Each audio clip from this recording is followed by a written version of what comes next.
to Covering Wattpad, the series in which I make 2 videos each on books on Wattpad, obviously, and judging it. I will be giving my honest opinion on them.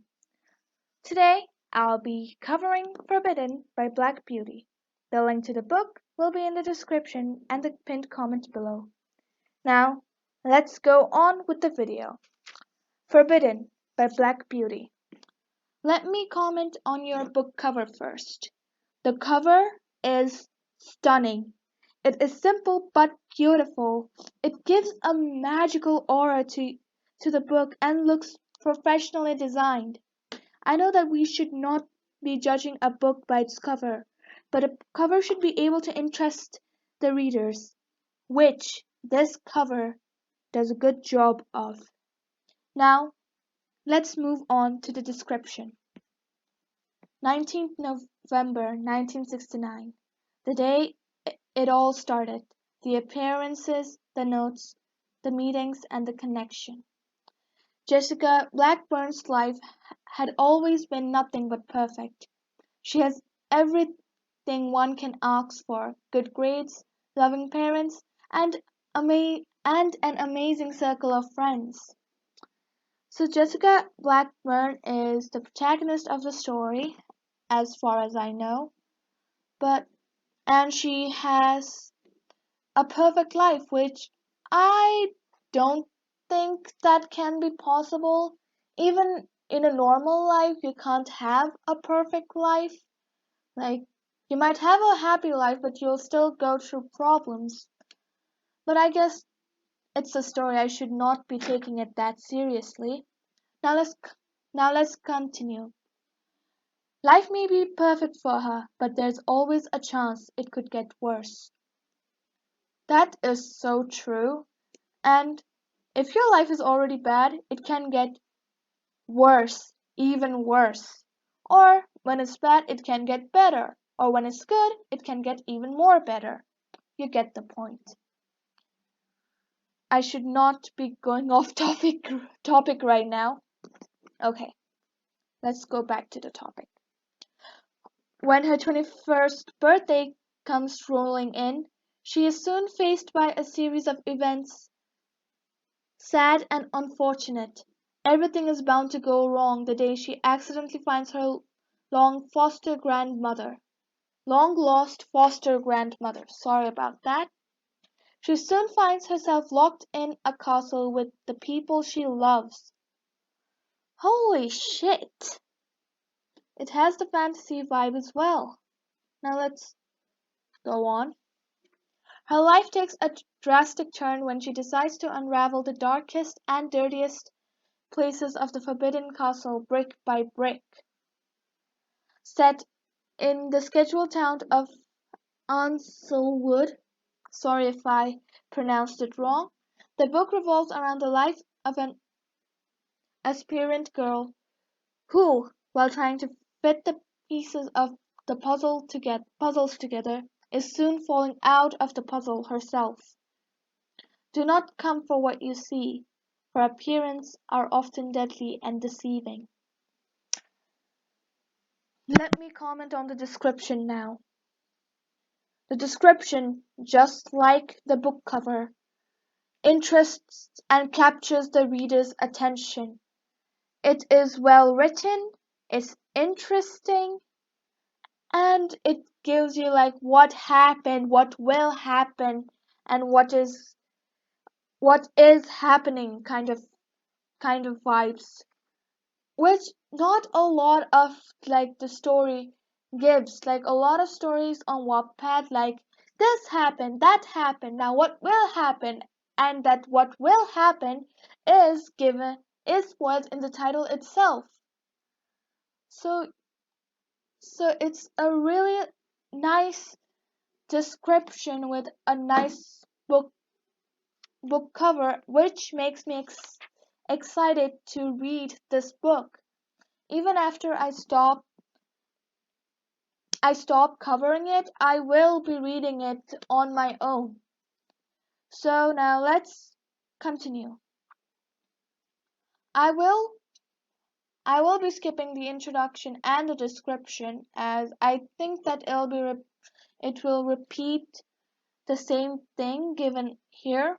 So I'll just start with chapter 1.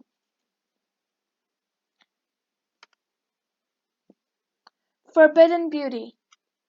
Oh, sorry, Forbidden by Black Beauty. Chapter 1. Party. 19th November 1969. My hips gently sway to the soft music that reaches the ears of everyone present in the gigantic ball. For the first time in my life I have put my feet on those ornate floors with Daniel Carson holding me in his delicate grasp, one hand on my shoulder and the other on my waist. The heavenly euphoria of his hands entangled with mine, truly ineffable, to say the least. He might be my best friend, but that is not going to change the fact that somewhere deep within my heart resides a special place for him that can not simply be labeled with something as mundane as the word best friend. Wow! In the very first chapter, you are given the setting, the action that is happening, and the feelings that the main character feels. And we're also introduced to the character of Daniel Carson, who might be very important. So I feel like Daniel Carson will be the main love interest, but I don't know if that's true or not because the author might introduce another character which might be a potential love interest. So now let's go on.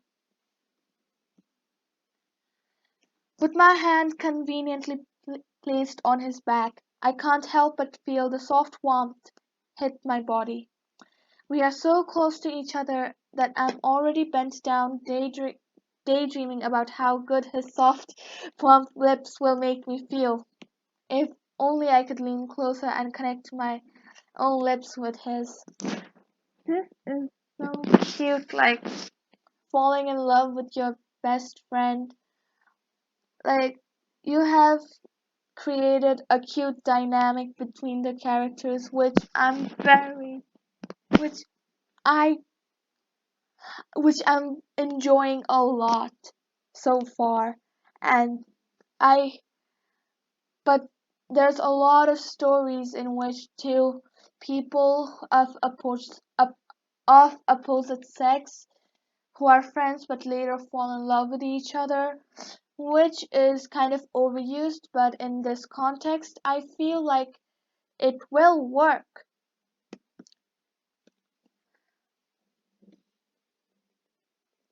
I'm suddenly hit by the realization that we are standing at a ball held for a noble reason, not for one of my parties where there is no need to bother about something as silly as manners and etiquette. Excuse me. As much as I want to delve deeper into Daniel's embrace, I refrain myself from doing so. That too, for the mere sake of pride and protocol. True, like I'm I know that in the olden times, like manners were the things that was taught to everyone, which can be very frustrating. The society now still the society now has improved a lot, but it still is very judgmental. So I hope in the future, like the society will become a bit more open-minded and will be accepting of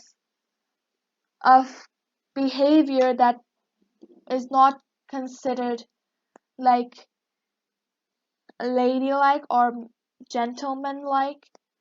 I mean, not the bad things like crime, not like I don't want that to be accepted. Like I don't want crimes to be accepted, I but I'm very glad that I'm living in this era rather than the old era. You know what I mean. Much to my distaste. The music comes to a halt as the mayor of the town steps up, walking to the stage that has been specifically set up for him and some other nobles of the town who are going to say something revolutionary. Something that I don't care to know about. I like her. I like her so much. Seriously. I gradually let go of Daniel just as everyone detaches themselves from their partners. A part of me doesn't want to let go, but the bigger part of me tells that I have something more important to bring my focus on. I let my eyes roam to the scarce nobles standing in the corner of the stage. A ghost of a smile decorates my lips as I spot my father standing among them. I follow his eyes, playfully dancing across the ballroom, eventually settling on me. I see the wave of nervousness assaulting his body through those brittle eyes. I gave, I gave him a reassuring nod while blinking slowly to let him know that he will do awfully great. When I feel his eyes become normal, I remove my gaze from him. I let my vision move back to the handsome, slick-haired styled man who is standing right next to me, whose touch makes me feel all the wonderful and marvelous things present in this world. His navy blue shirt looks royal and sleek as he holds a stylish glass in his hands filled with a substance that can only be detected as wine. I don't think that you needed to complicate that sentence. Like, it is a story, you not an not a college essay with a word count. But then again, it will engage the readers. He even managed to get a drink so soon. A bright smile delights his face as he looks at me. I can't help but feel the giddiness I'm feeling all of a sudden. Even his simple act of being happy behaves like morphine to my body. Aww! I shake my head at my outrageous thoughts and genuine observations. I'm, I am snapped back to brutal reality as I hear the mayor, Mr. Damsel, softly tapping on the microphone. He soon starts saying something that he upholds as a matter of great concern. I barely hear him, being too busy trading glances between both my father and Daniel, never letting either one of them go unnoticed. A dazzling bright smile comes to my lips as I see my father stepping on the stage. It is now his turn to voice out his thoughts and opinions. He continues to speak of something about the town's security and how the government has decided to improve some factors of the town. He does not talk about the forest, which makes me breathe a sigh of relief. He now articulates the importance of science and technology. He now articulates the importance of science and technology in our town. No matter how interesting the topic looks to me, I never let myself ignore father's words of wisdom. He finishes his he finishes soon, sorry about that, and is met by the sound of resonating claps of admiration. As soon as he gets down, I make my way towards him. My brilliant green ball gown elegantly sweeps over the floor as I royally move towards the stage. He looks at me with a worried expression. Was the speech good? He asks nervously. I guess since it wasn't as boring as the one Mr. Damsel gave. His almost made me sleep with open eyes, I said, grinning like a mad woman. He laughs at my wisecrack, blend perfectly with my strong dislike towards Mr. Damsel. An, an unidentifiable expression crosses his face as his eyes wander around everywhere. I silently sit there, waiting for him to share the matter. Finally, he turns his careful eyes on me. Father, is something wrong? I ask. His eyes sweep the area once more. His lips pull together in a thin line, beads of perspiration sparkling on his light-colored skin. "Have you seen Eric?" he asks, a tinge of alarm in his thick, husky voice. His tousled hair shines in the lights, making him look much younger and yet more a- agonizing. A sudden realization hits me as I look at his anxious behavior. The reasons visible to me. He's he's worrying about him again, thinking about the possibilities of how I tell him that Eric, my best friend after Daniel, is just there to get a gift we've planned for my father. I chose to settle with the truth or half of it. I haven't really seen him around, but don't you worry about it. It is a lot more fathom- fathomable to speculate that he has been stuck into some kind of controversy or has somehow managed to escape this superfluous, sorry if I pronounced it wrong, meeting that is being held against his wish. At least that's how he described the function to me. Why does it feel like you are revising his words to describe your tastes? Fine, that's not what he told me. I roll my eyes, scoffing at his behavior. I hate the fact that he knows everything about me and the way he uses it against me in arguments. He said he isn't going to participate in some crude activity that stands a chance to harm his mentality. I gave in. The drop starts to evaporate from his head, his lips slightly pulling apart, thinking of the possibilities in his head. I hope that is the case because I don't want to think otherwise. I touch his hand.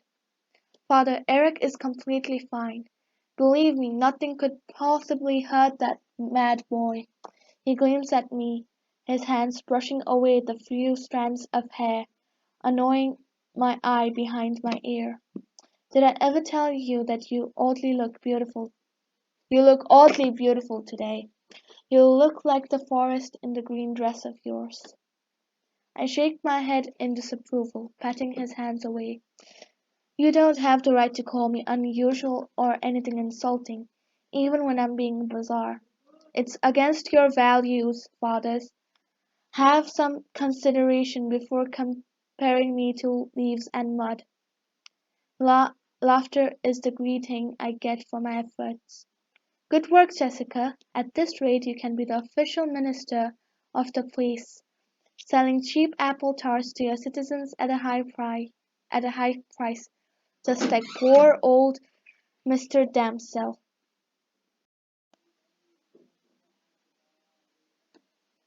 Snatching away from my thoughts, I look up to see my father looking at me with weary eyes.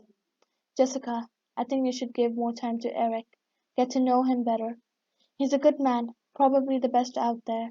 All he needs is someone to take care of him, someone to provide him with both comfort and for forbearance, someone who can understand him completely. His statement catches me off guard. I'm not ready for this. That will not be necessary. He already has you over his precautionary mother. I presume he does not need any more trouble than that. Wow, I never thought my daughter was going to be such trouble when she grew up. I guess I was horribly wrong then. He laughs. Now lets our conversation slip away as he focuses his senses on the upcoming speeches. The other details blur in my mind as the speeches keep going one by one. Once they are all done, I let out a sigh of relief. Honestly, my ears are hurting from all that nonsensical rambling that has been pushed through my ear canal forcibly. I bid aid to my father before bowing down and walking away towards Daniel. With a wine glass in his hand, he concentrates on the stage, his eyes never leaving the place. I smile as I see him mulling over the speeches and ask, "Sir, how do you think it go?" I guess it was good, I guess. They were being very honest about the condition of the town, which is, if you ask me, quite a quite a remarkable aspect. I am very glad to see they didn't hold back any information from the people and have finally decided to do something good for the town, especially the matter concerning the forest dissolution.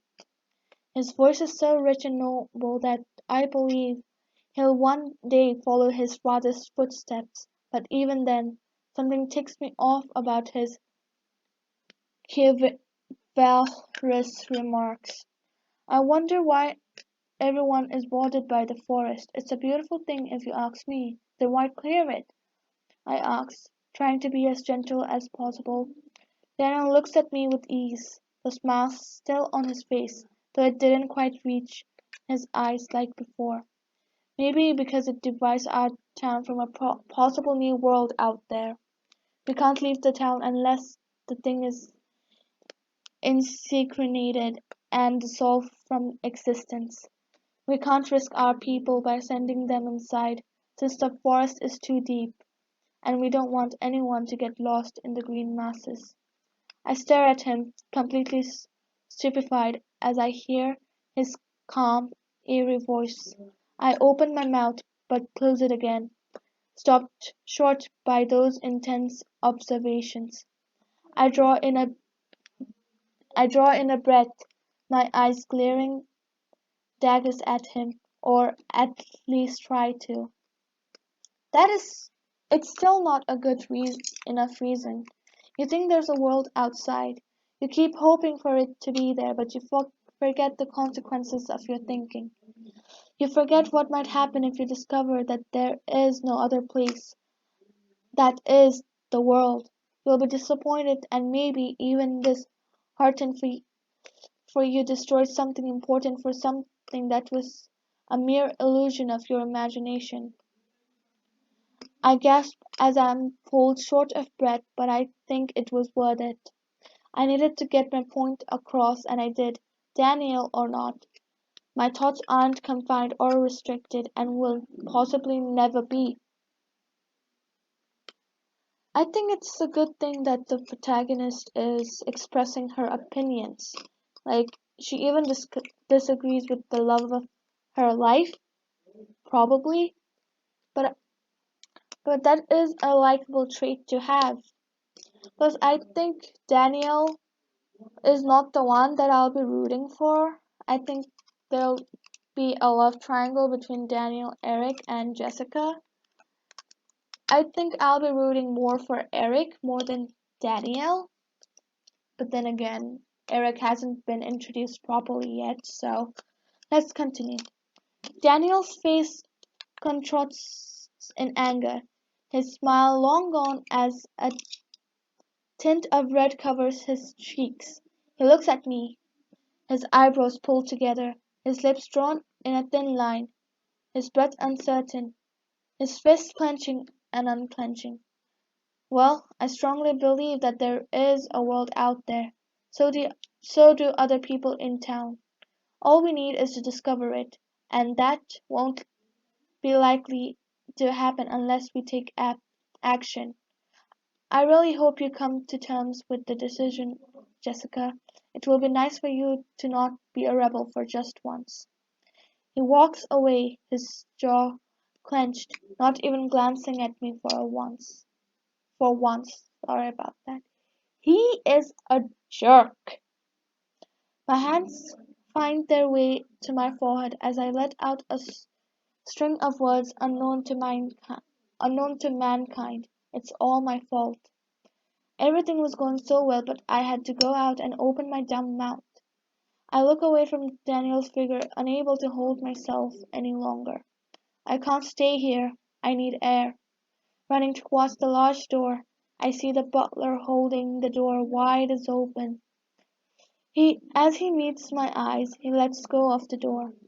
I stop short as the door closes, trapping me inside. I look at the butler, who is merely an inch away from me, his gaze on me unnerving and intrusive. My eyes follow down the trail of his hands, which move down behind his waist and come back up just as quickly. I gulp the vile liquid rising my throat as my eyes come in contact with the small thing he holds in his hands. A shudder runs down my spine. My eyes focus on the small piece of metal. Is it a knife? Is it a dagger? Oh my god. Before I could try to turn away, he grabs my hands and him reels me towards him. Then, as the knife in his hands moves to my throat, a scream escapes my lips as I feel the terror pulsating through my body. The people in the hall divert their attention to us. Innumerable gasps, and screams echo in the air as the butler holds me as his detainee. I stand still, too afraid to move as my heart beats erratically in my chest. My body trembles as his grip on me tightens and the knife comes closer to my cold skin. I spot my father standing amidst the crowd. A wail escapes his lips as he pushes his way through the crowd, the grace far gone from his now scurried steps. As he advances towards me, the man brings the knife closer to my throat. He looks down at my father and says, "If you take one step forward, I'll kill her." A frown comes over to my face as I listen to him. My body starts trembling violently as panic brims my organs. He'll kill me. "Let her go," Mr. Damsel says, appearing out of nowhere. "Not until you decide against clearing the forest," he demands ferociously. "Why though?" "I'm telling you, if you clear the woods, the town will die. She will kill everyone. She won't show mercy, nor will she show pity. Don't make such a mistake. You don't want to face her wrath." I feel him trembling, his hand shaking as he says this. He must be. "Who is she? Tell us." The man snickers feebly, looking at Mr. Damsel, pity shining in his eyes. "I'm afraid you won't live long enough to figure that out, but I'll give you a hint. She is the yielder of the Actanian site," he says. "That's odd. What could it mean?" "What are you talking about? Let go of her." "Oh no, not until you agree to my terms." I look at the crowd, helplessly shining in my eyes. My mouth fishes open as I see Daniel near the food table, too busy looking out the mouth-watering contents of the table, not even to notice the attack happening to me. He is a jerk. I look at the crowd, helplessness shining in my eyes. My mouth fishes open as I see Dan. I repeated the same thing. Sorry about that. A tear escapes my eyes at his nonchalant behavior, but tears turns away as I look at as his, as his hands, holding the knife set on the table. From my peripheral vision, I notice Eric standing near the doors, closing his way to the man. Daniel bends down, the knife slipping away from his hand on the floor. He stands up, his legs kicking away the knife slowly towards Eric. "Oh! I was wrong!" Hmm. He walks in my front, near my father. "I suggest you leave Jessica alone before something unfortunate happens to you," he says, deadly calm. He's playing it out. My eyes smile as I see Eric getting further behind, his movements measuring and quick. He moves sideways, disappearing from my view. Let go or let her go or I'll kill you. His whisper reaches my ear. A shriek fills the air, followed by the clanking sound of the knife falling on the ground. As I feel free from the bondage, I hurriedly slide away the knife with my heels. I look at the man being held by Eric, the knife pressed against his neck. The man frantically looks around, but he does something completely startling. He laughs. You think she will let you destroy her property? You're wrong. She will kill each and every one of you.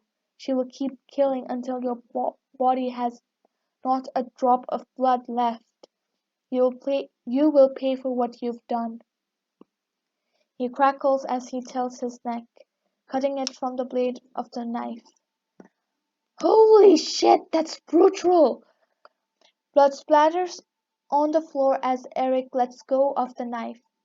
The body falls on the ground, earning loud cries from the people. I'm jerked back to the other side, my chest pulls up and down, my breathing getting rather deep. Trying to shake myself free from the grasp, I punch the arm seizing me.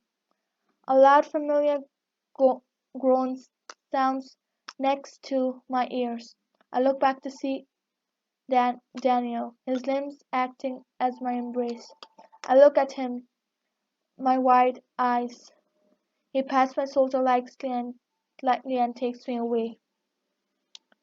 As we're getting out, I look one last time at Eric, mouthing a thank you. He looks irritated as he turns his head in another direction, not bothering to even acknowledge my presence. The cold air hits my face as I exit the ball, playing with my pinned hair. Daniel makes me sit in his car before he goes inside to fetch Eric. I stare at the lifeless environment surrounding me as the events of the day flood through my head. The black box wrapped in a pink ribbon sits beside me, father's turntable and gramophone. Shivering, I try to get out of the car. My eyes open wide as I look before me. The butler is standing there, in front of the car, the throat of his neck still fresh and spilling blood. I screech as he bangs on the car door. Daniel opens the door and gets inside the car, followed by Eric who sits in the back. Befuddled, I search my surroundings, trying to find the man who had just been there not a second ago, trying to break in through the glass. The man, I utter. What man? Daniel asks, worry in his voice. The man, the one standing there, I say, pointing towards my left side. There is no man here, Jessica. You are just scared about what happened earlier. Don't worry, it's all okay now. No one is going to hurt you, I promise. His promising voice does nothing to soothe my senses. From the rear view glass I see Eric, a frown positioning his lips, looking around. At least he believes me enough to look around once. Don't worry, Jess. Even if there was someone, he's not getting anywhere near you, he tells me. Somehow, his words calm me down. I nod deliberately, letting him know I heard him. As Daniel starts the car, I see the man in the rear-view mirror once again, a grin on his face as he mouths something to me. I turn around as the loud voice of something collapsing and reverberates in the surrounding, followed by screams of chaos and desolation. I shout in horror as I see ball collapsing in front of my eyes, everyone and everything collapsing to nothing. Father! I scream, banging on the window of the car. Firm hands wrap around me as I scream and trying to free myself from the grasp. Something moist smears my cheek, the sour taste of the fluid registering my lips. My endeavor efforts to break away from clutching hands go in vain, the hold tightening by the fleeting time. A sharp pull hurls my body back to the seat, brushing my eyes harshly, my hair dangled in front of my perception. A burning sensation rips through my throat as I look to my front, my my sorry, my gaze fleeting to the disforming structure once again. The man appears again, next to the crumbling building, his mouth moving in cadence with the dusty pile of ashes falling in a despairing harmony. Everyone will die. She will kill everyone. Wow. Holy shit. This took a 180 so fast. Like, seriously. So the chapter is of total 3,345 words. And I really like this book so far. First, I thought that it would be a typical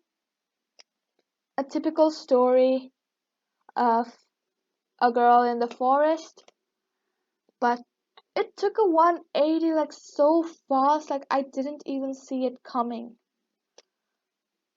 And yeah, the character that I don't like so far is Danielle, obviously. And the author has given a lot of questions, some questions here. Let me read some of them, read and answer some of them out. What do you think about Jessica's personality until now? I think she has a likable personality.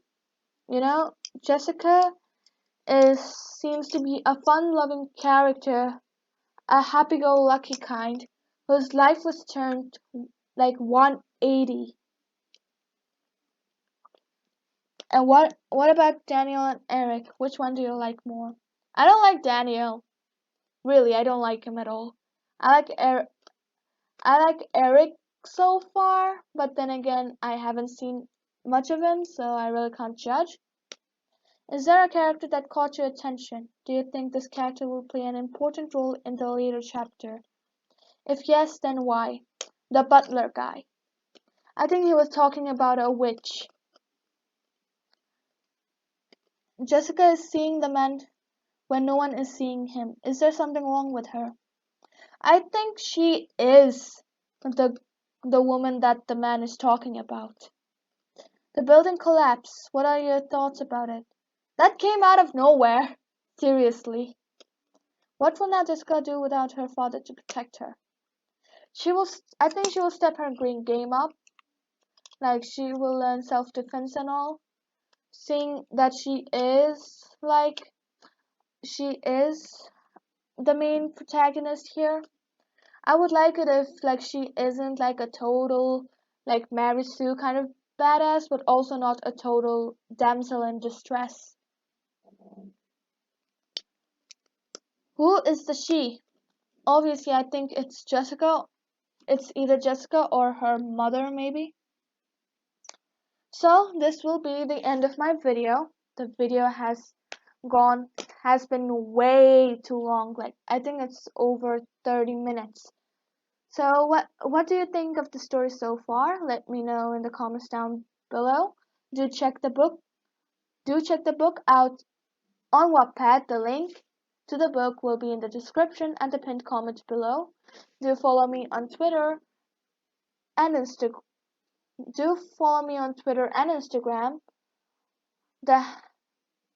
The link will also be down below, and don't forget to subscribe and share the video. Thank you for watching, and I'll see you next time.